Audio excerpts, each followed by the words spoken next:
The Inchcape rock एक जबरदस्त, एक वंडरफुल, एक अमेजिंग पोएम है। इस पोएम को आज की वीडियो लेक्चर में हम लोग सीखेंगे। महाराष्ट्र बोर्ड में 12th क्लास के लिए ये पोएम दी गई है। किसी और बोर्ड में, किसी और क्लास के लिए भी अगर ये पोएम है तो यहाँ पर आप लोग इसका फुल एक्सप्लेनेशन हिंदी में देखेंगे। क्या देखने वाले हैं एक्चुअली आज के लेक्चर में हम लोग देखेंगे लाइन बाय लाइन इसका एक्सप्लेनेशन हिंदी में।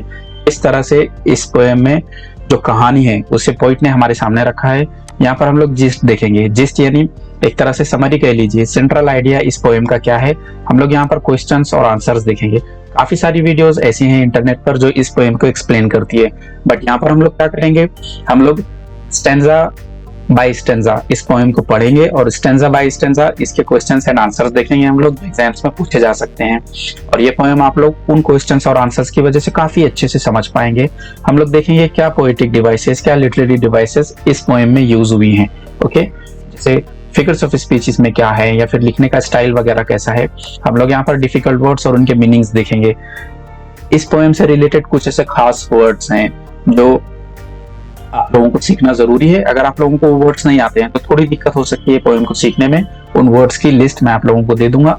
फिगर्स ऑफ स्पीच के बारे में हम लोग पढ़ेंगे यहाँ पर, और इसके अलावा और भी कुछ चीजें हैं जो डिटेल में हम लोग यहाँ पर देखते हैं। ओके, स्वागत है दोस्तों आप लोगों का JEFY Javed English for you इस अमेजिंग यूट्यूब चैनल में। यहाँ पर हम लोग 10th और 12th की इंग्लिश और जनरल इंग्लिश इससे रिलेटेड चीजें सीखते हैं, चाहे 10th 12th CBSE का हो या फिर महाराष्ट्र बोर्ड का। ओके, द इंचकेप रॉक एक अमेजिंग पोएम है। पर्सनली मुझे काफी पसंद आती है, मैं लाइक करता हूँ इसे। क्यों नाम दिया गया है इसे द इंचकेप रॉक? इसलिए नाम दिया गया है क्योंकि ये एक्चुअल में ऐसी एक रॉक है, ऐसी एक पहाड़ी है। कहाँ पर है ये पहाड़ी? ये पहाड़ी है स्कॉटलैंड के किनारे पर। ओके, स्कॉटलैंड का जो समुद्री किनारा है वहां पर एक ऐसी पहाड़ी है जिसका नाम है द इंचकेप रॉक। काफी सारे लोग इसे बेल रॉक भी कहते हैं, शॉर्टकट में क्या कहते हैं, बेल रॉक, बट उसका एक्चुअल नेम है द इंचकेप रॉक। इंचकेप नाम हो गया और रॉक मतलब वो पहाड़ी है। तो पोइट ने ये नाम दिया है। कौन है पोइट? Robert Saudi. इस तरह से पढ़ना है, साउदी इस तरह से कहना है आप लोगों ने। द इंचकेप रॉक ये पोएम एक्चुअल में एक बैलेड है। अब आप लोगों के सामने क्वेश्चन है, सर बैलेड किसे कहते हैं? एक ऐसी पोएम जिसमें कहानी बताई जाती है उसे बैलेड कहते हैं। याद रहेगी definition. A ballad is a poem which has some story. एक ऐसी पोएम जिसमें कहानी हो। क्लियर? अब यहाँ पर देखिए इस पोएम में हमारे पास में जो दो मेन कैरेक्टर्स हैं सबसे, उनके बारे में हम लोग बात करते हैं। जनरली कहानी में एक हीरो होता है, हम लोग उसे अच्छी इंग्लिश में प्रोटैगनिस्ट कहते हैं। याद रखेंगे आप लोग ये वर्ड, प्रोटैगनिस्ट यानी कहानी का हीरो। तो वो हमारे पास में एक एबट है। एबट का एक्चुअल मीनिंग होता है मॉन्क, लोगों का हेड। यहाँ पर पिक्चर में देख सकते हैं आप लोग मॉन्क, जो शायद बुद्धिज्म का रिलीजियस वर्क करते हैं, बुद्धिज्म के लिए मजहब का काम करते हैं, उन्हें मॉन्क कहते हैं।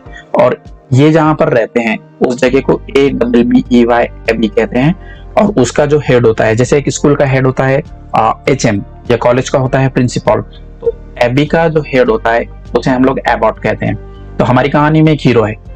सिंपल आप इतना याद रखिए, हमारी कहानी है एक छोटी सी और उसका एक हीरो है जो ये वाला है, हेड ऑफ मॉन्क, मॉन्क लोगों का हेड। कहानी में एक विलन भी जरूरी है, तो हमारे पास में एक विलन है जिसे अच्छी इंग्लिश में आप एंटागोनिस्ट कहते हैं। ओके, ये विलन कौन है? एक पायरेट है। अब पायरेट तो आप लोगों को पता है किसे कहते हैं, लुटेरा। ये रहा हमारा पायरेट। ओके, समुद्री लुटेरा। उसका नाम है राल्फ द रोवर। क्या नाम है समुद्री लुटेरे का? Ralph the rover. ओके, फिर एक बार कहता हूं, कहानी का हीरो एक मॉन्क है और कहानी का विलन जो है एक पायरेट है, एक लुटेरा है। तो स्टार्ट करते हैं हम लोग। थोड़ा सा स्टार्टिंग के पहले मैं आप लोगों को बता देता हूं कि स्टेंजा और पैराग्राफ ये चीजें क्या होती हैं, क्योंकि कुछ स्टूडेंट्स क्या करते हैं, पोइट्री में कहते हैं मैं स्टार्ट का पैराग्राफ पढ़ रहा हूँ, मैं मिडल का पैराग्राफ पढ़ रहा हूँ। हमारे पास में स्टेंजा ये वर्ड है, इसकी डेफिनेशन है a group of lines. Stanza क्या होता है? लाइंस का ग्रुप होता है। मैं ये नहीं कह रहा हूँ 2 लाइन का ग्रुप होता है या 4 लाइन का, 6 लाइन का, कितनी भी लाइंस हो सकती है, उनका ग्रुप होता है ऑन अ टॉपिक। एक टॉपिक पर लाइंस का ग्रुप होता है इन पोएटिक लैंग्वेज। सबसे जरूरी, सबसे इंपॉर्टेंट चीज है पोएटिक लैंग्वेज में होता है ये। कौन सी भाषा में? पोएटिक भाषा में। और पैराग्राफ क्या होता है? ये भी ग्रुप ऑफ लाइंस होता है। एक पैराग्राफ में कितनी लाइन आएंगी मैं नहीं बोल सकता, आप बोल सकते हैं क्या? नहीं, 4 लाइन हो सकती है पैराग्राफ में, 2 लाइन हो सकती है, 50 लाइन हो सकती है। तो एक पैराग्राफ जो होता है लाइन का ग्रुप होता है, ये भी एक टॉपिक पर होता है इन प्रोज लैंग्वेज। ऐसी लैंग्वेज में, प्रोज की लैंग्वेज में, सबक की लैंग्वेज में, ठीक है। स्टेंजा और पैराग्राफ इनकी डेफिनेशन लगभग सेम है, बट ये स्टेंजा पोएटिक लैंग्वेज में होता है और पैराग्राफ प्रोज लैंग्वेज में, ओके। तो हम लोग यहाँ पर जो पोइम पढ़ रहे हैं इंचकैप रॉक, इसमें टोटल 17 स्टेंजाज हैं। कितने स्टेंजाज हैं? 17, और हर स्टेंजा में लगभग 4 लाइन है। ये देखिए सबसे पहले सबसे स्टार्ट का जो आप लोगों का स्टेंजा है 4 लाइन्स का है। कितनी लाइन्स का है? 4 लाइन्स का। जब हमारी कहानी शुरू हो रही है तो कहानी में क्या है? कहानी में हमें यह बताया गया है कि स्कॉटलैंड का जो किनारा है, उस किनारे पर, समुद्री किनारे पर एक शिप है, ओके। और मौसम कैसा है? मौसम के बारे में हम बताया गया है नो स्टर। स्टर यानी मूवमेंट नहीं है, हवा में मूवमेंट नहीं है। No stir in the air, मतलब हवा चल नहीं रही है। समंदर जो है काफी शांत है, काफी साइलेंट है। नो स्टर इन द सी, और समुद्र जो है उसमें भी कोई मूवमेंट नहीं है, ठीक है। जब हवा नहीं चल रही है तो वहां जो शिप वगैरह हवा के बेसिस पर चलती है वो भी ज्यादा चल नहीं रही है, और काफी बड़ी बड़ी वेव्स वगैरह कुछ उठ नहीं रही है। ऐसा है मौसम, शांत है। The ship was as still, और शिप इतनी ही साइलेंट है, as still as she could be, जितनी के साइलेंट वो हो सकती है। अब शी किसी लड़की के लिए यूज नहीं हुआ है, यहाँ पे शी यूज हुआ है शिप के लिए, ओके। देखिए जब यहाँ पर आप दो चीजों का कंपैरिजन करते हैं और एज ये वर्ड्स यूज करते हैं आप लोग, ओके। आप किसी चीज का अगर कंपैरिजन कर रहे हैं और एज ये वर्ड यूज कर रहे हैं, तब फिगर ऑफ स्पीच होगी सिमिली, ओके। यानी यहाँ पर दो चीजों का कंपैरिजन होता है। हर सेल्स, हर यानी उसके, उस लड़की के लिए बात नहीं हो रही है, यहाँ पर हर यूज हुआ है शिप के लिए। तो शिप के जो सेल्स हैं, सेल किसे कहते हैं? ये देखिए यहाँ पर मैंने वर्ड लिखा हूँ आप लोगों की सहूलत के लिए, क्लोथ ऑन शिप। किसी भी शिप पर एक क्लोथ होता है, ये देखिए यहाँ पर देख सकते हैं आप लोग, इस शिप पर ये वाला क्लोथ है। इस कपड़े की वजह से शिप आगे बढ़ती है, बोट आगे बढ़ती है, ओके। तो उसका जो कपड़ा है फ्रॉम हेवन, यानी ऊपर से, रिसीव्ड नो मोशन, हवा ही नहीं है तो कपड़ा हिल नहीं रहा है, आगे नहीं बढ़ रही है शिप, वहां पर रुकी हुई है। और कील, कील एक इंपॉर्टेंट वर्ड है। कील का मतलब होता है बोट का जो स्ट्रक्चर होता है। देखिए यहाँ पर लिखा हूं मैंने, pillar in a boat structure. किसी भी बोट में एक पिलर टाइप चीज होती है, ये देखिए यहाँ पर देख सकते हैं आप लोग, ये वाला जो पोर्शन है इसे कील कहेंगे। तो बोट का जो कील है वॉज स्टीडी, स्टीडी यानी एक जगह रुका हुआ है, इन दी ओशन, एक ओशन में। फर्स्ट स्टैंजा में सिर्फ ये बताया हुआ है हमें कि एक बोट पानी में रुकी हुई है, हवा नहीं चल रही है, समंदर में, सी में कोई मूवमेंट नहीं है, ओके। आगे क्या कहा हुआ है?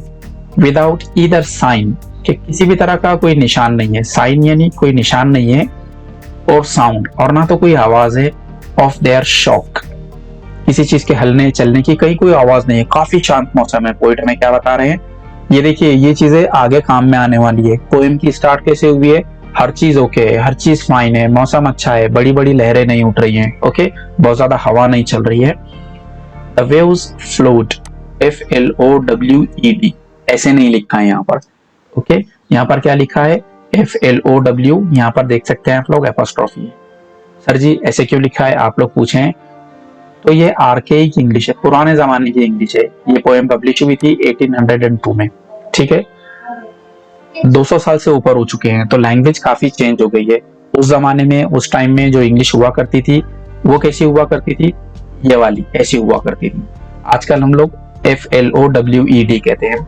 द वेव्स फ्लोट, तो पानी की जो वेव्स हैं वो बह रही थी, ओवर द इंचकैप रॉक, उस इंचकैप रॉक पर, ओके। और इंचकैप रॉक क्या है?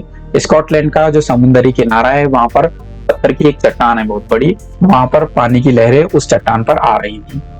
सो लिटिल दे रोज, राइज यानी उठना, ऊपर की तरफ जाना। तो ये जो वेव्स हैं थोड़ी सी ऊपर की तरफ जा रही थी। सो लिटिल दे फेल, और थोड़ी सी नीचे की तरफ गिर रही थी।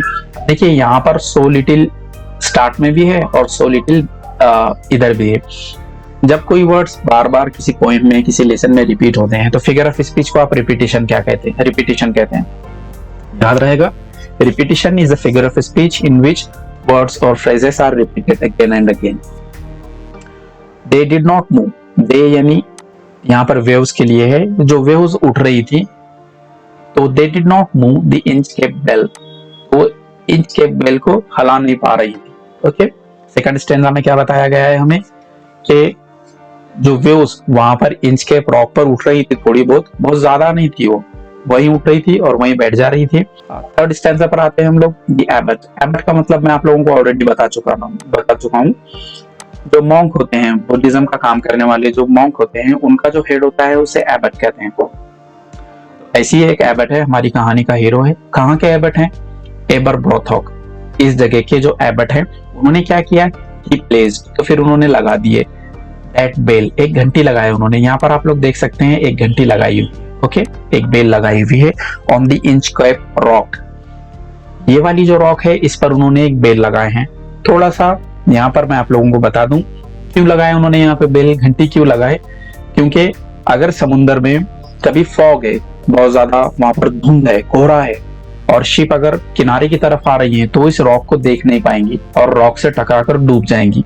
तो इन एबट ने क्या किया है, एबट ने वहां पर एक घंटी लगाई है ताकि दूर से आती हुई शिप्स को ये घंटी दिखे और वो उस किनारे से दूर रहे। किनारे के पास अगर बोट आएगी तो टकरा के डूब जाएगी, लोग मारे जाएंगे। ओके, अगर कोहरे की वजह से, फॉग की वजह से वो लोग ये बेल को देख नहीं पाते हैं तो कम से कम इसकी साउंड को सुन पाएंगे और वो इसके किनारे पर नहीं आएंगे। ओके, इसीलिए एबट हमारी कहानी के हीरो हैं। उन्होंने एक सोशल वर्क किया है, उन्होंने एक अच्छा काम किया है। ओके, उन्होंने इस बेल को यहाँ पर फिक्स किया है। एट प्लेस्ड दैट बेल, तो एबट ने उस बेल को यहाँ पर लगाया ऑन द इंचकैप रॉक, इंचकैप रॉक पर। यहाँ तक समझे आप लोग? ऑन अ बॉय, अब यहाँ पर बॉय का मतलब लड़का नहीं होगा, बॉय का मतलब होगा कोई भी चीज इन सी, गाइड फॉर नेविगेशन, जिसे देखकर शिप वगैरह चलाने में मदद मिलती है। ओके, मौसम क्लियर है? अगर सेलर लोग, शिप चलाने वाले लोग इसे देख रहे हैं तो वो इससे दूर रहते हैं। अगर मौसम क्लियर नहीं भी है तो इसकी आवाज सुनते हैं और इससे दूर रहते हैं। ठीक है, नेक्स्ट अगले स्टैंजा में, फोर्थ स्टैंजा में हमें बताया गया है when the rock was hid, और ये चट्टान, ये पत्थर क्या हो गया था, अगर छुपा हुआ रहता, कोहरा बहुत ज्यादा है, मिस्ट ज्यादा है, फॉग ज्यादा है, तो ये पत्थर क्या होता था, मिस्ट में छुप जाता था। हिड यानी छुप जाता था। By the surge's swell, surge's swell यहाँ पर हम लोग कहेंगे rise and fall in the sea level. समंदर की लेवल में कभी कभी क्या होता है, रात हुई तो पानी बढ़ता है और दिन हुआ तो पानी घटता है। इसे शायद हम लोग टाइड कहते हैं, TIDE, टाइड, ज्वार भाटा। तो जब भी समुद्र का लेवल कम ज्यादा होता था, surge's swell, the mariners heard the warning bell, तो मरीनर्स अगर इस बेल को देख नहीं भी पाए तो इसकी आवाज सुनते थे और इससे दूर रहते थे।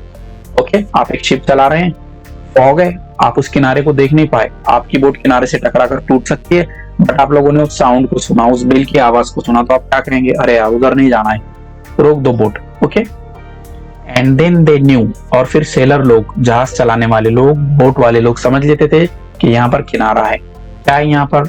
द पेरियोलस रॉक, पेरियोलस कहते हैं डेंजरस को। वो समझ लेते थे कि भैया यहाँ पर एक खतरनाक रॉक है। एंड ब्लेस्ड, और ब्लेस्ड देखिए फिर से ओल्ड इंग्लिश है, आर्केइक इंग्लिश है, आर्केइक यानी पुरानी। आज हम लोग ब्लेस्ड में टी यूज नहीं करते, हम लोग ब्लेस्ड में ये स्पेलिंग यूज करते हैं।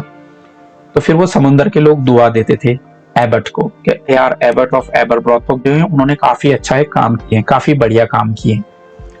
अब देखिए यहाँ पर हम लोगों ने 4 स्टैंजा पढ़े हैं। ये वाला फर्स्ट है, ये वाला सेकंड है, ये वाला थर्ड है और ये वाला फोर्थ। मैंने चारों स्टैंजास को यहाँ पर आपके सामने रखा हूँ, इन्हें 1 बाय 1 हम लोगों ने पढ़ा है। एग्जाम में अगर ये क्वेश्चन आता है, ये वाला, what is the rhyming scheme in these stanzas, तो आप लोग राइमिंग स्कीम लिखेंगे AABBCCDD CCEEDDCC। अगर आप लोगों को पता नहीं राइमिंग स्कीम क्या है तो ऊपर डिस्क्रिप्शन में, सॉरी आई बटन में मैं लिंक दे रहा हूं, आप लोग इस वीडियो को देखिए। छोटी सी वीडियो है लेकिन पोइट्री से जुड़े हुए काफी इंपॉर्टेंट चीजें इसमें बताई हुई है। राइमिंग वर्ड्स क्या है, राइमिंग स्कीम क्या है, स्टेंजा क्या है, पैराग्राफ क्या है, सारी चीजें इस वीडियो में आपको देखने मिलेंगी। यहाँ पर ये आंसर क्यों लिखा हूं मैंने, AABBCC, इस हिसाब से लिखा हूं। आप लोग देख सकते हैं ये AA जो लिखा हुआ है, ये यहाँ पर हमारा जो फर्स्ट स्टेंजा है उसका लास्ट वर्ड है C। फर्स्ट स्टैंजा की जो सेकंड लाइन है उसका लास्ट वर्ड है B। तो C और B मैच हो गए तो हमने उन्हें A और A दिया है। समझ रहे हैं आप लोग? ये देखिए A और A। आगे मोशन, अब ये मोशन हमारा C और B में मैच नहीं हुआ तो इसे हमने B दिए। और ओशन, किससे मैच हो रहा है? मोशन ओशन एक जैसे हैं तो B B, A B B, देख रहे हैं आप लोग, ए बी बी। आगे हमारे पास में है शॉक और रॉक। अब ये ना तो सी में मैच होते हैं या ओशन में मैच होते हैं, तब हम इसे दे रहे हैं सी सी। इसी तरह हम लोगों ने डी ई ये सारे जो है तो अल्फाबेट दिए हैं। जब आप राइमिंग स्कीम बनाते हैं तो ए बी बी इस तरह से जनरली राइमिंग स्कीम होती है। ओके, आगे क्या क्वेश्चन आ सकता है? आगे इस टाइप का क्वेश्चन हो सकता है, द सेलर्स प्रेज्ड। सेलर लोग, वहां के जो जहाज चलाने वाले लोग थे, शिप चलाने वाले, बोट चलाने वाले, वो तारीफ करते थे उस एबट की। एक्सप्लेन, बताओ क्यों तारीफ करते थे? अब देखिए एचएससी में या 10th में आप लोगों को WH क्वेश्चंस नहीं है महाराष्ट्र बोर्ड में, आप लोगों को इसी तरह के क्वेश्चन रहेंगे जहां पर आप लोगों को चीजें एक्सप्लेन करना होगी। ओके, क्या लिख सकते हैं आप लोग तारीफ क्यों करते थे? The abbot set a bell, कि एबट ने एक बेल लगाए थे एट द इंचकेप रॉक, उस रॉक पर। Even if there was water on the rock, अगर उस रॉक पर पानी होता भी, the bell could either be seen or heard, तो या तो उस बेल को लोग दूर से देख लेते थे या उसकी आवाज सुन लेते थे। The sellers could stay of यानी, और फिर सेलर लोग दूर रहते थे ऑफ दिस डेंजरस रॉक, इस भयंकर रॉक से। ओके, दैट्स व्हाई, इसीलिए the sellers praised the Abbott a lot. तो ये जो सेलर लोग थे उस एबट की तारीफ करते थे कि यार ये आदमी ने बड़ा अच्छा काम किया, इसने यहाँ पर बेल लगाया है। ओके, 2 मार्क्स के लिए एक्सट्रैक्ट बेस्ट क्वेश्चन कह लीजिए या डिस्क्रिप्टिव क्वेश्चन कह लीजिए, इंटरफेरेंस क्वेश्चन कह लीजिए, आप लोगों को पूछा जा सकता है। जैसे भी क्वेश्चन हो इस तरह से कंटेंट बनाकर आप लोगों ने लिखना है। अब देखिए यहाँ पर आप लोगों को इस तरह से नेक्स्ट क्वेश्चन हो सकता है, राइट द क्वालिटीज, क्या अच्छी बातें आपको देखने मिलती हैं ऑफ द एबट, इस एबट की, एंड कंप्लीट द वेब, और आप लोगों को ये वेब पूरा करना है। बीच में जो रेक्टेंगल है उसमें एबट दिया है आप लोगों को, और यहाँ पर 4 एम्प्टी जो है तो रेक्टेंगल्स हैं। कम से कम 4 फीचर आप लोगों ने लिखना है। थोड़ा सा ध्यान पर, दिमाग पर जोर दीजिए। क्या अच्छी क्वालिटीज हमारे सामने आई हैं एबट की? वो केयरिंग थे, लोगों के लिए उन्होंने बेल लगाए थे, वो लविंग थे, लोगों से प्यार था उन्हें, वो सोशल वर्कर थे, बराबर है। और सोचिए थोड़ा सा, वो लोगों की परवाह करते थे। इस तरह से हम लोग लिख सकते हैं। ये देखिए आपका आंसर होगा एबट ही वाज केयरिंग। आप लोग आगे लिख सकते हैं Abbott he was loving, Abbott he was caring, he was humanitarian. Humanitarian जो लोगों की भलाई के बारे में सोचता है, जिसे लोगों की भलाई की फिक्र है। And he was a social worker, समाज के लिए काम करते थे। बेल खुद के लिए लगाए थे कि उन्होंने, कि जब दिल नहीं लगा घंटी बजाएंगे और एंजॉय करेंगे, ऐसे कुछ नहीं था। तो इस तरह से आप लोग गिवन वेब को कंप्लीट कर सकते हैं। आगे क्या क्वेश्चन हो सकता है? ये देखिए आगे इस टाइप का आप लोगों के सामने क्वेश्चन आ सकता है, नेम एंड एक्सप्लेन, नाम बताओ और एक्सप्लेन करो द फिगर ऑफ स्पीच। यहाँ पर फिगर ऑफ स्पीच बताना है आप लोगों को ये सेंटेंस में, no stir in the air, no stir in the sea. आप लोग आंसर ऐसे लिखेंगे कि यहाँ पर रिपीटिशन, ये फिगर ऑफ स्पीच है। ये नो स्टर, ये वर्ड बार बार यहाँ पे यूज हुआ है, रिपीट हुआ है, इसलिए फिगर ऑफ स्पीच रिपीटिशन है।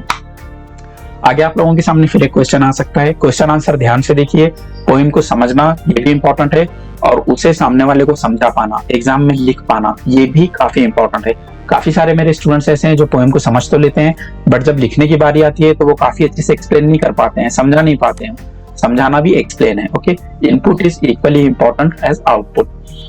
अगला क्वेश्चन आपके सामने हो सकता है, name and explain the figure of speech. फिर से फिगर ऑफ स्पीच बताइए in the following line, on a buoy in the storm it floated and swung. एक बॉय पर स्टॉर्म में ये रखा हुआ था और ये हिल रहा था। क्या फिगर ऑफ स्पीच हो सकती है यहाँ पर? एलिट्रेशन, ये वाला फिगर ऑफ स्पीच यहाँ पर यूज हुआ है।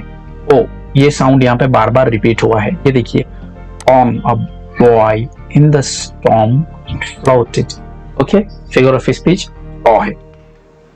अब देखिए अगला क्वेश्चन हो सकता है, name and explain the figure of speech. ये वाली जो लाइन्स है इनमें फिगर ऑफ स्पीच ये वाली जो लाइन है इसमें फिगर ऑफ स्पीच बताइए।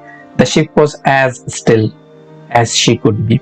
एक फिगर ऑफ स्पीच तो मैंने एक्सप्लेनेशन के टाइम आप लोगों को बताया हूं कि फिगर ऑफ स्पीच सिमिली है, क्योंकि एज और एज यूज हुआ है। ओके, एज और एज यूज हुआ है, बट ऐसे हो सकता है एग्जाम में एक लाइन में एक से ज्यादा फिगर्स ऑफ स्पीच हो। यहाँ पर जो दूसरी फिगर ऑफ स्पीच है वो पर्सोनिफिकेशन है। कौन सी वाली फिगर ऑफ स्पीच यूज हुई है यहाँ पर? पर्सोनिफिकेशन।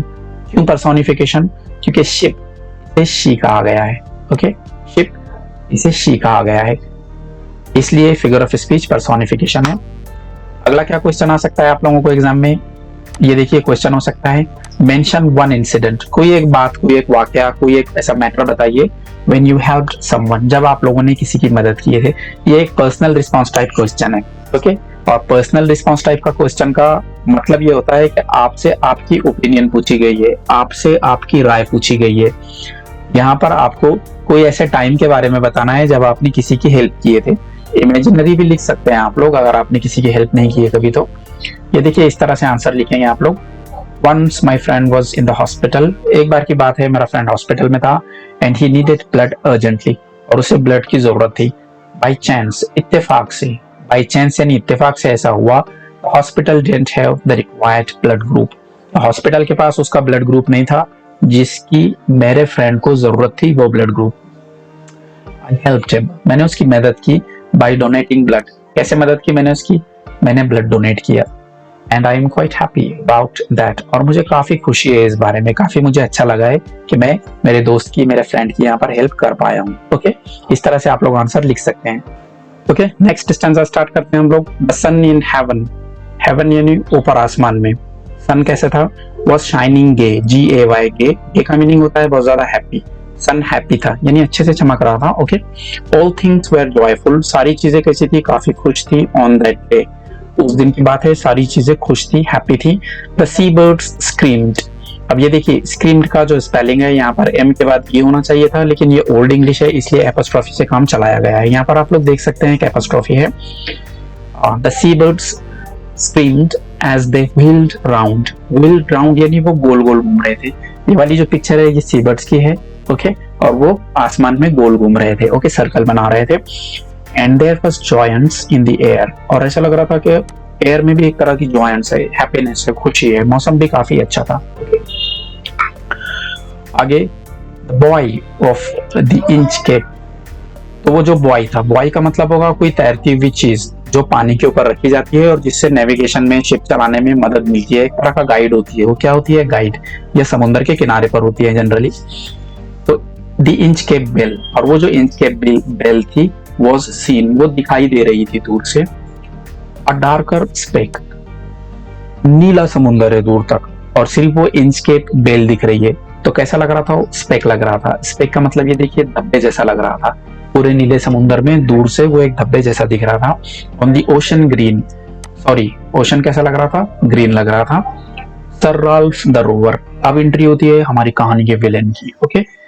अब यहाँ पर देखिए सर कहा गया है, क्या पर्पस हो सकता है उनके साथ के जो सेलर्स थे वो राल्फ को सर कहते होंगे, और रोवर ROVE रो करना यानी चप्पू चलाना, नाव चलाना, कश्ती चलाना। रोवर यानी कश्ती चलाने वाला। एक्चुअल नेम क्या है, राल्फ। हमारी कहानी का जो विलेन है वॉक्ड हिज डेक, वो अपनी बोट के डेक पर चले, DEC के डेक। डेक कहते हैं इस पोर्शन को, ये वाला जो पोर्शन है ना बोट का जिस पर लोग खड़े होते हैं, चलते हैं, ओके, ये वाला डेक है। एंड ही फिक्स्ड हिज आई, और उन्होंने क्या देखा, ऑन द डार्कर स्पेक, उस बेल को देखा उन्होंने, ओके। समझ रहे हैं आप लोग। अब हमारी कहानी के जो विलेन है उनकी एंट्री हुई है और वो उस बेल को देख रहे हैं ध्यान से। अच्छा तो ये बेल है, ओके। आगे ही फेल्ट चीयरिंग पावर, खुश होना, CHEER, चीयर, चीयर यानी खुश होना। तो एक तरह से थोड़े खुश भी थे वो ऑफ स्प्रिंग, शायद मौसम का उनके ऊपर असर हुआ था। नहीं, कभी कभी मौसम अच्छा हो जाता है तो हम लोग थोड़ी सीटी बजाते हैं, थोड़ा गुनगुनाते हैं, like that. It made him whistle, तो उन्होंने फिर धीरे धीरे सीटी बजाना शुरू की। इट मेड हिम सिंग, और उन्होंने गाना शुरू किया। देखिए रिपीटेशन फिगर ऑफ स्पीच है, it made him, okay, it made him, repeat हो रहे हैं ना फ्रेजेस, ये फिगर ऑफ स्पीच रिपीटेशन है। हिज हार्ट वॉज मर्थफुल, मर्थफुल यानी हैप्पी, और उनका दिल खुश था। कितना खुश था, टू एक्सेस, बहुत ज्यादा, एक्सेस यानी बहुत ज्यादा। बट द रोवर्स मर्थ, लेकिन उनकी जो खुशी थी वो कैसी थी, वॉज विकेडनेस, कुछ बुरा विचार, कुछ बुरा ख्याल उनके दिल में चल रहा था, ओके। हैप्पी तो है, एक्साइटेड तो है, बट उनके जहन में, उनके दिमाग में कुछ गंदी प्लानिंग आ रही है, ओके। यहाँ पर मैंने बताया हूँ रिपीटेशन जो फिगर ऑफ स्पीच यूज हुई है, क्योंकि इट मेड हिम ये बार बार रिपीट हुआ है। His eye was on the inch-capped float, और उनकी जो नजरें थी कहाँ जमी हुई थी, उस इंच कैप के ऊपर जमी हुई थी उनकी नजरें। गेस कर सकते हैं आप लोग आगे क्या हुआ होगा? विलेन है और उस इंचकेप बेल को देख रहा है। कोथ ही, आजकल ये वर्ड यूज नहीं कर सकते हम लोग, फिर से यहाँ पर देखिए कोथ यानी सेड, ओल्ड इंग्लिश है। उन्होंने कहा, कोथ ही उन्होंने कहा, माई मैन मेरे आदमियों, लोगों, साथियों, पुट आउट द बोट, एक छोटी कश्ती बाहर निकालो। आमतौर पे एक बड़ी शिप होती है और वो सब जगह नहीं जा सकती, इसके लिए उसमें एक छोटी कश्ती रहती है इस टाइप की, उसमें बैठ के 1, 2 या 4 लोग कहीं पर जाते हैं। तो उन्होंने कहा निकालो कश्ती, ठीक है। एंड रो मी, और मुझे रो करके ले जाओ। देखिए ये व्यक्ति, ये आदमी रोविंग कर रहा है, रो यानी चप्पू चलाना, ये वाला जो है इसे रो कहते हैं, और रोविंग यानी चप्पू चलाकर आगे जाना। और सर राल्फ ने क्या कहा, मुझे ले जाओ to the Inchcape rock, मुझे वहां पर ले जाओ, वहां पर बेल लगी है ना, वो दिख रही है तुम्हें, ठीक मुझे वहीं पर ले जाके छोड़ो। एंड आइल किस तरह से पढ़ेंगे इसे पढ़ेंगे, ये देखिए ये इसका प्रोनाउंसिएशन है आइल, इस तरह से पढ़ना है, ये मीनिंग नहीं है उसका, प्रोनाउंसिएशन है। अगर ये सेपरेट लिखा है इस तरह से तो इसे पढ़ेंगे आप आई और विल, क्योंकि ये सेपरेट लिखा है आई और विल, बट यहाँ पर ये देखिए कॉन्ट्रैक्शन है, इसलिए आइल इस तरह से पढ़ेंगे। एंड आई प्लेग करना यानी परेशान करना, तकलीफ देना, इन 4 लाइंस में क्या बताया हुआ है कि वो जो विलेन था उसकी नजर पड़ी उस इंचकेप पर और उसने अपने लोगों को कहा मुझे वहां ले जाओ, और मैं कुछ ऐसा काम करता हूं कि इसके बाद लोग क्या करेंगे, उस एबर्ट को दुआ नहीं देंगे। ओके, अब देखिए यहाँ पर ये जो 4 स्टैंजास हम लोगों ने पढ़े हैं, मैंने उन्हें कंबाइन किया हूं, मैंने उन लोगों को आपके सामने एक साथ रखा हूं। ये है फर्स्ट स्टैंजा, ये वाला है second, this one is third, and ये वाला है लास्ट वाला। क्वेश्चन ये आ सकता है, what is the rhyming scheme, बताइए राइमिंग स्कीम क्या है in the given 4 stanzas, in 4 stanzas में राइमिंग स्कीम ये वाली होगी। आप चाहे तो वीडियो को थोड़ी देर रोक कर इसका मतलब इसे चेक कर सकते हैं आप लोग, ए बी बी यही वाली राइमिंग स्कीम है क्या। ओके, नेक्स्ट क्वेश्चन क्या हो सकता है, अगला क्वेश्चन हो सकता है analyse the rover's state of mind, वो जो रोवर था उसके दिमाग में क्या चल रहा था, थोड़ा सा इसका पता लगाओ। हम लोग लिख सकते हैं at first he was wicket, कि भैया पहली बात तो ये है कि वो एक बदमाश इंसान था, वो एक खराब इंसान था, एंड एट दैट और उस पर। अब देखिए एट दैट को मैंने एक येलो बॉक्स में लिखा हूं, इसका मतलब होगा और उस पर, ठीक है, एट दैट यानी और उस पर। एग्जाम्पल यहाँ पर ऐसा यूज कर सकते हैं आप इसे, यू केम लेट, तुम लेट आए, एंड एट दैट और उस पर यू आर विदाउट यूनिफॉर्म, तुमने यूनिफॉर्म भी नहीं पहना रखा, एक तो एक लेट आए और ऊपर से यूनिफॉर्म भी नहीं। हाँ, तो इस तरह से एट दैट कि एक तो वो बुरा आदमी था और उस पर spring affected his mind to an extent, एक हद तक जो स्प्रिंग का मौसम था, जो बाहर का मौसम था, उसने उसके दिमाग पर असर कर दिया था। ही विसल्ड, तो उसने सीटी बजाई, हमारे विलेन ने। ही ऑल्सो सैंग, और उसने कुछ गाया भी। It shows he was happy, मतलब ज्यादा ही खुश था वो, but his happiness was with some bad intention, लेकिन उसकी खुशी कुछ खतरनाक, कुछ बुरे इरादे के साथ थी। एंड एट द कोर, और दिल में, deep down in the heart, दिल में क्या था वो, he was jealous, और बहुत जलता था वो, of the abbot, उस एबट से, कि लोग उसकी तारीफ क्यों कर रहे हैं। एक तो लोगों ने उसकी तारीफ नहीं करना, या फिर मैं कोई ऐसा काम करता हूं कि लोग उसकी तारीफ ना करें। ओके, आगे ये क्वेश्चन आ सकता है आप लोगों को, have you ever been jealous, कभी आपको जेलस फील हुआ है, एक्सप्लेन, बताइए। देखिए फिर से ये पर्सनल रिस्पॉन्स टाइप क्वेश्चन है, अपने मन से इसका आंसर लिखना है, एक 5-6 लाइन के आसपास। आप लोग लिख सकते हैं यस, हाँ, आई वॉज वंस, एक बार मैं जेलस हुआ था। अब मैंने यहाँ पर यस इसलिए लिखा हूँ कि अगर आप लोग नो लिख देंगे तो आप बाकी डिटेल नहीं लिख पाएंगे। ओके, तो आप लोगों को यस लिख के थोड़ा आंसर को बढ़ाना है आगे, ठीक है, क्योंकि पर्सनल रिस्पॉन्स टाइप जो क्वेश्चन होता है वो जनरली 2 मार्क्स के लिए पूछा जाता है। आप नो लिख देंगे तो आप इस आंसर को आगे बढ़ा नहीं पाएंगे। हमने लिखे हाँ, एक बार मैं जेलस हुआ था। When I saw a new pen on my neighbor Raju at his home, जब मैंने देखा मेरा पड़ोसी जो है राजू, उसके घर पे उसके पास एक नया पेन था, उसके अलमारी में या उसके बैग वगैरह में, विदाउट हिम नोइंग, उसको पता नहीं था, लेकिन मैंने नोट कर लिया था कि उसके पास एक नया पेन है, और उसे ये पता नहीं था कि मैंने देख लिया हूँ। आई ब्रोक द पेन, मुझे खराब लगा कि यार अपने पास पेन नहीं है और राजू के पास है, तो मैंने उस पेन को चुपके से तोड़ दिया और वहां से भाग गया। He did not know that I did this, और उसे पता नहीं था कि उसका पेन मैंने तोड़ा हूँ। Later in the school, और उसी दिन क्या हुआ, स्कूल में राजू मेरे पास आया। He told me that he had bought a pen for me, उसने कहा कि यार भैया मैंने तेरे लिए एक पेन लिया था, बड़ा अच्छा पेन लिया था, but someone broke it, लेकिन किसी ने उसे तोड़ दिया है। ओके, इस तरह से आप लोग अपने आंसर को लिख सकते हैं। आगे देखिए, इस तरह का आप लोगों के सामने क्वेश्चन आ सकता है, right a few lines on the use of imagery. Imagery जो यूज हुई है उन पर कुछ लाइन्स लिखो। कहाँ पर आप लोगों को लगता है इमेजरी यूज हुई है?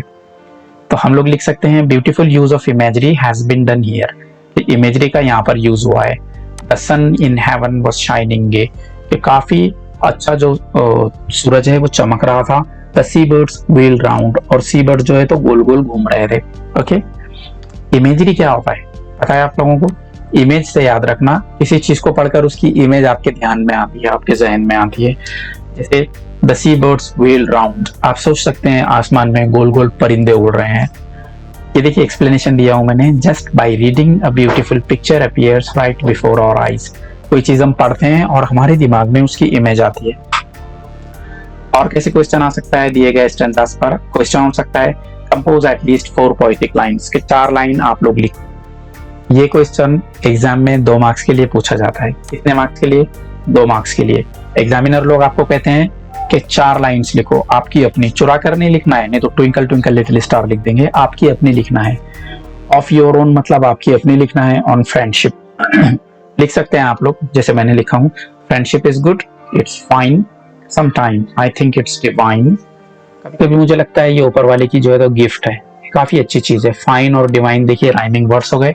अगर इसकी राइमिंग स्कीम देखी जाए तो ए होगी, बराबर है, क्योंकि फाइन और डिवाइन राइम हुआ है। Blessed is he who has friends, भैया वो आदमी तो ऊपर वाले की, उसके ऊपर मतलब रहमत है, ब्लेसिंग है जिसके पास फ्रेंड्स है। Life I think he fully comprehends, और जिसके पास दोस्त है वो लाइफ को काफी बढ़िया तरीके से समझ सकता है। अब देखिए फ्रेंड्स और कॉम्प्रिहेंड्स, ये फिर से राइमिंग है, और हमारी राइमिंग स्कीम होगी यहाँ पर बी, ए बी बी, इसकी राइमिंग स्कीम होगी। एग्जाम में भी ऐसी छोटी छोटी लाइन्स आप लोग लिख सकते हैं। आगे कंटिन्यू करते हैं हम लोग। आगे जो नेक्स्ट स्टेंजा है उसमें क्या बताया गया है हम लोगों को? The boat is lowered. तो जब उस लुटेरे ने कहा चलो मुझे वहां ले चलो, तो उसके साथियों ने उस बड़े जहाज में से एक छोटी सी शिप को नीचे उतारा। ओके, द बोटमैन रो, और उसके साथी रो करने लगे, चप्पू चलाने लगे, उधर जाने लगे। And to the Inchcape rock they go, और उन्होंने इस लुटेरे को, ये देखिए यहाँ पर, उस इंच कैप रॉक तक ले आए। सर राल्फ बेंट ओवर, तो थोड़ा सा आगे की ओर सर राल्फ जो है तो झुके, फ्रॉम द बोट, अपनी कश्ती से। And he cut the bell, और उन्होंने यहाँ पर देख सकते हैं आप लोग उस बेल को कट कर दिया। ठीक, लेना देना कुछ है नहीं, कोई नुकसान है नहीं, बट ऐसे ही बस कि मैं ये करता हूँ। ओके, इसलिए उन्होंने खराब काम किया। From the inch cap float, और उन्होंने उस इंच कैप जो रॉक थी वहां से उस बेल को कट कर दिया। डाउन संक द बेल, तो वो बेल नीचे चली गई, डूब गई। With a gargling sound, gargling sound यानी किसी चीज के डूबने पर जो आवाज आती है, गड़प गड़प गुड़ुप, जो भी आवाज रहती है, तो वैसी आवाज के साथ वो नीचे चली गई। अब देखिए गर्गल, गर्गल ये फिगर ऑफ स्पीच ओनोमेटोपिया है। ओनोमेटोपिया क्या फिगर ऑफ स्पीच होती है, अगर आप लोगों को देखना है तो एंड में मैं आप लोगों को इसकी लिंक दे दूंगा, या मेरे चैनल पर जाकर आप लोग ओनोमेटोपिया सर्च कर सकते हैं। यहाँ पर जो वर्ड का प्रोनाउंसिएशन है, वर्ड का मीनिंग भी यही होता है। गर्गल यही प्रोनाउंसिएशन है और गर्गल यही मीनिंग है। ओके, द बबल्स रोज, रोज यानी ऊपर आए, बेल नीचे गई पानी में और बबल्स ऊपर आए। एंड बर्स्ट, और बबल्स ऊपर आकर फूटने लगे। अराउंड कोथ सर राल्फ, कोथ यानी कहा, फिर सर राल्फ ने आगे क्या कहा? The next who comes to the rock, कि अब कोई भी इस रॉक के आसपास आएगा, वोंट ब्लेस, तो वो दुआ नहीं देगा, आशीर्वाद नहीं देगा। द एबट ऑफ एबरब्रॉथॉक, उस एबट को, क्यों नहीं देगा? क्योंकि कोई भी यहाँ आएगा तो उसे बेल दिखेगी नहीं, बेल सुने नहीं आएगी उसको, और बेल सुने नहीं आएगी तो क्या होगा? उसकी शिप टकराएगी और वो डूब जाएगा। तो डूबने वाला क्यों दुआ देगा फिर एबट को? ओके, क्यों किया हमारे विलन ने ऐसा काम? जेलसी की वजह से। Sir Ralph the rover sailed away, और वो वहां से सेल करके दूर चले गए। He scoured the seas, scoured यानी उन्होंने ट्रेवल किया, लोगों को, शिप्स को, बोट को लूटने के लिए। समंदर में लूटपाट मचाई, काफी सारी बोट को उन्होंने लूटा। फॉर मेनी अ डे, अब देखिए मेनी के बाद में यहाँ पर डेज नहीं लिखा हुआ है, यहाँ पर मैं आप लोगों को समझाता हूँ। हम लोग कहते हैं मेनी डेज यानी कई दिन, ये देखिए मेनी डेज यानी कई दिन, बट अगर मेनी के बाद अ है तो आप लोग उसके बाद सिंगुलर चीज लगाते हैं, जैसे many a day, many a boy, many a girl. Many के बाद अगर अ है तो आप सिंगुलर लगाएंगे, जैसे मेनी अ डे। और अगर आप लोग अ नहीं लगा रहे हैं तो मेनी डेज, मेनी बॉयज, इस तरह से, ठीक है। मेनी डेज और many a day, many times और मेनी अ टाइम आप लोग देख सकते हैं। ही स्टीयर्स, स्टीयर यानी चलाना, स्टीयरिंग व्हील होता है ना कार का। हिज कोर्स और स्कॉटलैंड शोर, और कई महीनों के बाद में लूटपाट करने के बाद में सर राल्फ द रोवर वापस आए, इधर स्कॉटलैंड के किनारे की तरफ। नेक्स्ट है so thick a hedge, HAZE, hedge, hedge यानी धुंध, हवा के अंदर जो कोहरा होता है, जो धुंध होती है। देखिए ये इमेज में, ये पिक्चर में आप लोग देख सकते हैं, काफी कोहरा है, क्लियर ज्यादा कुछ दिखाई नहीं दे रहा है। तो जब वो स्कॉटलैंड के किनारे पर वापस आ रहे थे तो धुंध छा गई, और स्प्लिट्स यानी धुंध हर तरफ फैली हुई थी। द स्काई, आसमानों में। They can not see the sun on high, इतनी धुंध थी कि ऊपर देखे तो सूरज नहीं दिख रहा था। ओके, ये देखिए यहाँ देख सकते हैं आप लोग इस इमेज में। The wind hath blown, HATH, hath, आजकल हम लोग हैव यूज करते हैं, इन्होंने हैथ यूज किया है क्योंकि ये ओल्ड इंग्लिश है। तो हवा हैथ ब्लोन अ गेल ऑल डे, गेल यानी स्ट्रॉन्ग विंड, काफी दिन भर जो है तो मजबूत हवाएं, स्ट्रॉन्ग हवाएं चली थी। At evening it had died away, और शाम में यह हवाएं क्या हो गई थी, कम हो गई थी। ओके, क्या बताया गया है इस स्टैंजा में कि सर राल्फ द रोवर जो लुटेरे हैं तो वो अपने साथियों के साथ में अपनी शिप लेकर स्कॉटलैंड के किनारे पर आए हैं, और किनारे पर क्या है या फिर समुद्र में क्या है, बहुत ज्यादा कोहरा है, धुंध है। अब यहाँ पर जो स्टैंजाज आप लोगों को दिए गए हैं उसके बेसिस पर क्वेश्चन हो सकता है, complete the activity given below. के नीचे सर राल्फ द रोवर के बारे में आप लोगों ने 1, 2, 3 एंड 4 4 रेक्टेंगल में 4 बातें लिखना है। आसान है, थोड़ा सा आप लोग ध्यान पर जोर दिए तो आप लोग लिख सकते हैं। कैसे आदमी थे वो बुरे थे, लोगों का बुरा चाहते थे, जेलस थे, इस टाइप की चीजें आप लोग लिख सकते हैं। ये देखिए आप लोगों के सामने आंसर है। ही वाज जेलस, वो जेलस थे। ही वाज अ क्रिमिनल, लोगों को लूटते थे। आउटी, ये नाउटी नहीं है, एच से स्टार्ट हो रहा है, थोड़ा सा फोकस करना है यहाँ पर। नाउटी यानी शरारती, जैसे बच्चा नौटी हो सकता है, बट आउटी यानी घमंडी, वो बहुत घमंडी थे, विशियस, और उनके दिल में बुराई थी। ओके, अगला क्वेश्चन आपसे इस तरह का पूछा जा सकता है, explain the figure of speech in the following. के नीचे आप लोगों को फिगर ऑफ स्पीच बताना है। डाउन संक द बेल, कि वो बेल नीचे की तरफ चली गई, डूब गई। विद अ गर्गलिंग साउंड, और साउंड कैसा आया, गर्गल का आया। मैंने ऑलरेडी बताया हूँ ये फिगर ऑफ स्पीच ओनोमेटोपिया है, क्योंकि यहाँ पर जो प्रोनाउंसिएशन है वर्ड का और जो मीनिंग है वो सेम है। गर्गल यही प्रोनाउंसिएशन है, गर्गल यही मीनिंग है। ओके, आगे क्या क्वेश्चन हो सकता है, write down an example of visual imagery on the stanzas given above. Visual imagery के बारे में आप लोगों को लिखना है। विजुअल यानी दिखने वाली, यानी आप कोई चीज पढ़ते हैं और आपके दिमाग में उसका पिक्चर आता है। ओके, जैसे मैं कहूँ मोबाइल, तो मेरे दिमाग में एक पिक्चर आया। अगर कहीं मोबाइल लिखा हुआ मैं पढ़ रहा हूँ और मेरे दिमाग में एक पिक्चर आ रही है तो वो है विजुअल इमेजरी। यहाँ पर विजुअल इमेजरी की एग्जांपल क्या है, सो थिक अ हेज और स्प्रेड्स द स्काई, कि आसमान में जो हेज थी, जो धुंध थी, वो चारों तरफ फैली हुई थी। ये पढ़कर हमारे जहन में एक पिक्चर आती है, तो ये विजुअल इमेजरी है। क्या है ये, विजुअल इमेजरी। अगला क्वेश्चन आ सकता है, write down an example of sound imagery, यानी साउंड इमेजरी किसे कहते हैं आप लोग, कोई वर्ड आप पढ़ते हैं और उसकी साउंड आपके ध्यान में आती है। जैसे आप लोगों ने एक सेंटेंस पढ़ा, द फोन रैंग, कि फोन बजा, तो आपके जहन में हो सकता है कोई रिंगटोन आए, तो इसे हम लोग कहेंगे साउंड इमेजरी। क्या साउंड इमेजरी है, डाउन संक द बेल, वो बिल नीचे गई विद अ गर्गलिंग साउंड, और डूबने की आवाज आई। अगर आप लोग थोड़ा ध्यान दे तो कुछ ना कुछ डूबने की आवाज आपके दिमाग में आएगी। ओके, तो visual imagery and sound imagery. अगला स्टैंजा कंटिन्यू करते हैं हम। ऑन द डेक, बोट पर, the rover takes his stand, तो अब वो लुटेरा, अब वो बोट पर खड़ा है, हमारी कहानी का विलेन, और चारों तरफ कोहरा छाया हुआ है और वो स्कॉटलैंड के किनारे पर है। सो डार्क, अंधेरा है चारों तरफ। ओके, देखिए अब क्लाइमैक्स की तरफ जा रहे हैं हम लोग, एंड की तरफ जा रहे हैं, कहानी का इंटरेस्टिंग पार्ट आ रहा है यहाँ पे। अंधेरा है, कितना अंधेरा है, दे सी नो लैंड, कि उन्हें जमीन नहीं दिख रही है, उनको पता नहीं वो कहाँ पर है।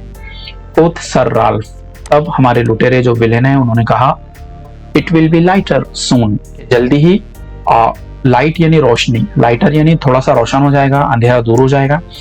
For there is dawn, dawn जिसका इंतजार 11 मुल्कों की पुलिस कर रही है, नहीं। अब देखिए DON, डॉन, डॉन का मतलब होता है गुंडा, बदमाश, क्रिमिनल, बट यहाँ पर DAWN डॉन यूज हुआ है, इसका मतलब होगा सुबह का time. Of the rising moon, चांद निकलेगा और थोड़ी सी रोशनी हो जाएगी।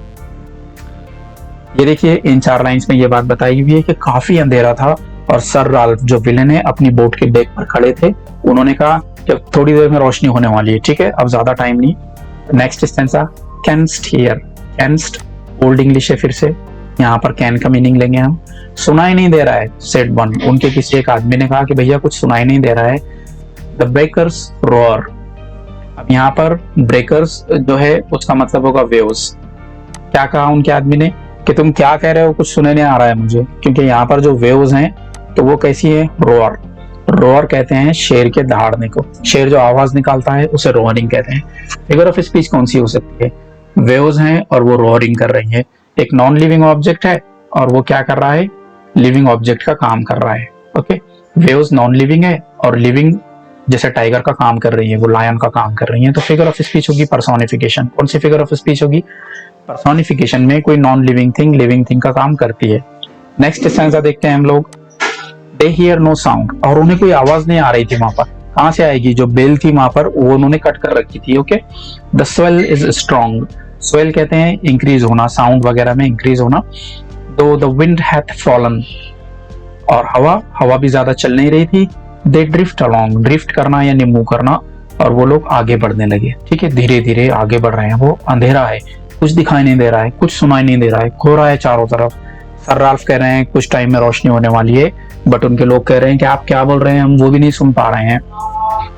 टिल द वेसल, अब यहाँ पर वेसल का मीनिंग होगा शिप। फिर शिप क्या हुई, स्ट्राइक्स, टकराई, विद शिवरिंग शॉक, और उसे झटका लगा। शिवर यानी कपकपाना, और वो हिली पूरी की पूरी, एक शॉक लगा उसे। आप कोई चीज से तो शिप टकराई है। क्राइस्ट कब कहते हैं लोग, परेशानी के टाइम में। It is the Inchcape rock, क्या कहा उन्होंने, अरे यार हम किस चीज से टकराए, इंचकेप रॉक से अब हम लोग टकराए हैं। Sir Ralph the rover tore his hair, tore यानी अपने बाल नोच लिए उन्होंने कि यार ये क्या हो गया, मेरी शिप टकरा गई। ही कर्स्ड हिमसेल्फ, अपने आप को बददुआ दी उन्होंने। इन हिज डिस्पेयर, अपने आप को शापित किया उन्होंने डिस्पेयर में, उदासी में, मायूसी में उन्होंने अपने आप को क्या किया, बाल खींच लिए अपने। The waves rush in every side, और शिप में हर तरफ से पानी आने लगा। ओके, क्योंकि वो टकरा कर टूट गई थी। टाइटैनिक की याद आ रही है इधर वापस। द शिप इज सिंकिंग, और शिप क्या हो रही है, सिंक हो रही है, पानी में डूब रही है। बीनीथ यानी के नीचे, द टाइड, धीरे धीरे अब वो शिप नीचे जा रही है। टाइड कहते हैं rise and fall of water level because of the moon, चांद की वजह से जो ज्वार भाटा आता है, समुद्र का पानी कम ज्यादा होता है उसे। Next stanza, but even in his dying fear, लेकिन जब वो मर रहे थे उस टाइम में उन्हें डर लगा। वन ड्रेडफुल साउंड, एक भयानक आवाज, कुड द रोवर हियर, उनको राल्फ द रोवर, उस विलन को एक भयानक आवाज आई। A sound as if with the Inchcape bell, ऐसी आवाज आई जैसे कि इंचकेप बेल के साथ साथ द डेविल बिलो, नीचे एक शैतान बैठा है, was ringing his knell, और वो अपनी नेल बजा रहा है, KNELL नेल। देखिए के अगर इससे कोई वर्ड स्टार्ट होता है और उसके बाद में एन आता है तो के साइलेंट हो जाएगा, जैसे कनेल नहीं बोलेंगे, नेल बोलेंगे आप, या KNOW नो यानी जानना, KNIFE नाइफ यानी चाकू वगैरह।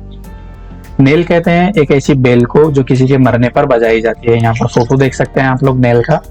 तो सर राल्फ जब पानी में डूब रहे थे, नीचे जा रहे थे, तब उन्हें लगा कि शैतान क्या कर रहा है, अपनी नेल बजा रहा है इनके मरने पर। ओके, क्वेश्चन क्या आ सकते हैं एग्जाम में इन स्टेंजास पर जो मैंने अभी अभी पढ़ाया हूँ।